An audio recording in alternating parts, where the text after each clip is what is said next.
ದಲಿತ ಬಾಲಿಕೆ ಮೇಲೆ ಅತ್ಯಾಚಾರ, ದುಷ್ಕರ್ಮಿಗಳ ಕಠಿಣ ಕ್ರಮಕ್ಕೆ ಆಗ್ರಹ. ಸಿಂಧನೂರಿನಲ್ಲಿ ವಿಜಯಪುರ ಜಿಲ್ಲೆಯ ಮುದ್ದೇಬಿಹಾಳ ತಾಲೂಕಿನ ಬನೋಶಿ ಗ್ರಾಮದಲ್ಲಿ ಛಲವಾದಿ ಸಮಾಜದ ಅಪ್ರಾಪ್ತೆ ಬಾಲಿಕೆಯ ಮೇಲೆ ಸಾಮೂಹಿಕ ಅತ್ಯಾಚಾರ ಮಾಡಿ ಅವಳನ್ನ ಕೊಲೆಗೈದ ದುಷ್ಕರ್ಮಿಗಳನ್ನ ಬಂಧಿಸುವುದು ಮತ್ತು ಸಂತ್ರಸ್ತ ಕುಟುಂಬಕ್ಕೆ ಸೂಕ್ತ ಭದ್ರತೆ ಮತ್ತು ಪರಿಹಾರವನ್ನ ನೀಡುವಂತೆ ತಹಶೀಲ್ದಾರರ ಮೂಲಕ ಮುಖ್ಯಮಂತ್ರಿಗಳಿಗೆ ಕರ್ನಾಟಕ ರಾಜ್ಯ ಛಲವಾದಿ ಮಹಾಸಭಾ ತಾಲೂಕು ಸಮಿತಿ ವತಿಯಿಂದ ಮನವಿಯನ್ನ ಸಲ್ಲಿಸಲಾಗಿತ್ತು. ಈ ವೇಳೆ ಸಮಿತಿಯ ಉಪಾಧ್ಯಕ್ಷರಾದ ವೀರೇಶ್ ಹಂಚಿನಾಳ ಕೆ ಮಾತನಾಡಿ, 15 ವರ್ಷದ ಬಾಲಕಿ ಬಸಮ್ಮ ಛಲವಾದಿ ಎನ್ನುವ ಬಾಲಕಿ ಮೇಲೆ ಸಾಮೂಹಿಕ ಅತ್ಯಾಚಾರ ಮಾಡಿ ಕೊಲೆ ಮಾಡಿದ ಅಮಾನವೀಯ ಘಟನೆ ವಿಜಯಪುರ ಜಿಲ್ಲೆಯ ಮುದ್ದೇಬಿಹಾಳ ತಾಲೂಕಿನ ಬನೋಶಿ ಗ್ರಾಮದಲ್ಲಿ 14/10/2025 ನಡೆದಿರುವುದು ಖಂಡನೀಯವಾಗಿದೆ.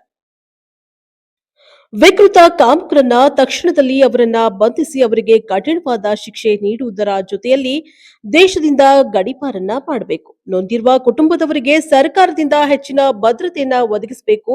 ಸರ್ಕಾರದಿಂದ ಪರಿಹಾರಧನ ಮಂಜೂರು ಮಾಡಬೇಕು. ಕುಟುಂಬದ ಒಬ್ಬರಿಗೆ ಸರ್ಕಾರಿ ಹುದ್ದೆಯಲ್ಲಿ ನೇಮಕ ಮಾಡಬೇಕು ಹಾಗೂ ಸರ್ಕಾರ ಕೂಡಲೇ ನೊಂದ ಕುಟುಂಬಕ್ಕೆ ಭೂಮಿ ಮಂಜೂರು ಮಾಡಬೇಕು ಎಂದು ಒತ್ತಾಯಿಸಿದ್ದಾರೆ. ಈ ವೇಳೆ ಉಪಾಧ್ಯಕ್ಷರಾದ ಅಂಬಣ್ಣ ಮಲ್ಲಾಪುರ್, ಕುಬೇರಪ್ಪ ಹೊಸಳ್ಳಿ, ಮಾರೆಪ್ಪ ರಾಮತ್ನಾಳ್, ಶ್ರೀಧರ್ ಬಾದರ್ಲಿ, ವೀರೇಶ್ ಸುಲ್ತಾನ್ಪುರ್, ಆನಂದ್ ಮಲ್ಲಾಪುರ್, ನಿರುಪಾದಿ ಸಾಸಲಮರಿ ಸೇರಿದಂತೆ ಇತರರು ಉಪಸ್ಥಿತರಿದ್ದರು. Bureau report Venkatesh Nayak, Praja Power TV, Sindhanur.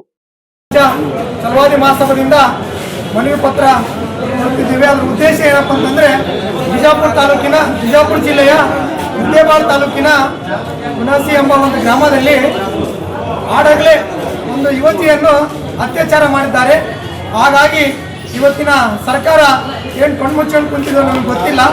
ಹಾಗಾಗಿ ಆ ಜಿಲ್ಲೆಯ SP ಅವರಾಗಲಿ ಮತ್ತು ಆ ತಾಲೂಕಿನ ಸಂಬಂಧಪಟ್ಟಂತ ತಾಲೂಕು ದಂಡಾಧಿಕಾರಿಗಳು ತೀವ್ರವಾಗಿ ಆ ಕಾಮಕರನ್ನು ಬಂಧಿಸಿ ಆ ಯುವತಿ ಕುಟುಂಬಕ್ಕೆ ನ್ಯಾಯ ದೊರಕಿಸಿಕೊಡ್ಬೇಕಂತೇಳಿ ನಾವು ಕೇಳಿಕೊಳ್ಳುತ್ತಿದ್ದೇವೆ.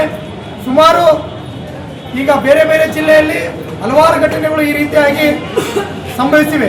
ಇದು ಮತ್ತೆ ಆಗಬಾರ್ದು ಅಂತ ಉದ್ದೇಶಕ್ಕೆ ನಮ್ಮ ಛಲವಾದಿ ಕರ್ನಾಟಕ ರಾಜ್ಯ ಮಹಾಸಭಾದಿಂದ ಮನವಿ ಪತ್ರವನ್ನು ಕೊಡುತ್ತಿದ್ದೇವೆ.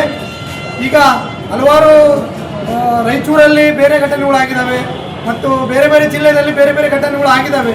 ಪಾಪ ಸಣ್ಣ ಯುವತಿ ಇನ್ನು ಹೈಸ್ಕೂಲ್ ಮಟ್ಟದಲ್ಲಿ ಇರ್ತಕ್ಕಂಥ ಯುವತಿಯನ್ನು ಆಡಾಗಲೇ ಕಾಮುಕರು ಅತ್ಯಾಚಾರವನ್ನು ಮಾಡಿ ಕೊಲೆಗೈದಿದ್ದಾರೆ. ಅವರನ್ನು ಕೂಡಲೇ ಬಂಧಿಸಬೇಕಂತೇಳಿ ನಾವು ಆಗ್ರಹಿಸುತ್ತಿದ್ದೇವೆ. ನಮ್ಮ ಸಮಾಜದ ಮುಖಂಡರಾಗಿರ್ತಕ್ಕಂಥ ವೀರೇಶ್ ಹಂಚಿನಾಳ ಅವರು ಅಂಬಣ್ಣ ಮಲ್ಲಾಪುರ ಅವರು ಓದಿ ಕಳಿಸಿ ಮನವಿ ಪತ್ರವನ್ನು ಕೊಡಬೇಕಂತೇಳಿ ತಮ್ಮಲ್ಲಿ ಕೇಳ್ತಾರೆ.